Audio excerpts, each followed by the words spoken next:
Hair thinning is such a common concern, not just amongst men, but amongst women. Something like 80% of women experience some hair thinning by the time they're 60. So what are the 5 main reasons why you might be experiencing it, apart from hair loss diseases like alopecia areata or scarring alopecias, which are dermatological conditions that require specialist treatment? First up, hormones. So this can be many different things. It can be a thyroid disorder. Either being hypo or hyperthyroid can cause problems for your hair, and it can cause shedding, it can cause dryness, it can cause breaking. Menopause is another really common one. As your estrogen levels drop, you might find that you start to shed more hair than you're used to. And post-pregnancy, we often find that during pregnancy, because you've got so much estrogen, your hair is really lustrous and healthy, and then a few months after you've given birth, your hair starts to fall out. And again, it's those hormonal shifts that are driving that. If you've got hormonal causes for your hair loss, it can be really important to actually look at the underlying issue and address it. Stress. So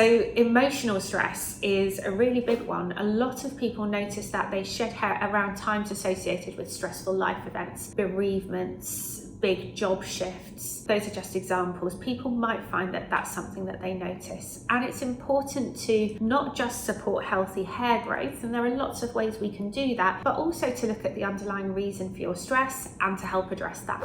Physical stress is another important one. So in particular here, I'm thinking about illnesses. You might have heard of it in relation to COVID, but it's nothing new. It's also something that you might have noticed if you've had a cold previously or a bad flu. It's not uncommon associated with a severe viral illness or even associated with major bacterial infections. Your body's response to that stress is that it prioritizes nourishing those key body organs, and your skin and hair are somewhat neglected in comparison. Fourth up is nutritional deficiencies, and this can fall into different camps. One is you might have a micronutrient deficiency. For example, you might be anemic, or you might find that you've not got enough vitamin D or B12, but it can also be macronutritional deficiencies. Not enough protein in your diet's an important one, but severe calorie deficits are really important here. So if you've been on some mega diet and lost a lot of weight, and then a few months later your hair starts to fall out, you might not put 2 and 2 together, because the hair loss often starts after you're starting to eat a little bit more normally again. And it can also be something you might notice associated with eating disorders. And fifth, last but not least, genetics.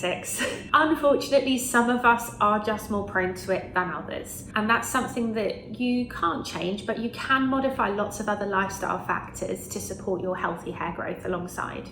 If this content has been useful for you, please give it a thumbs up or send me a little message below. And please do subscribe if you'd like to see more content like this.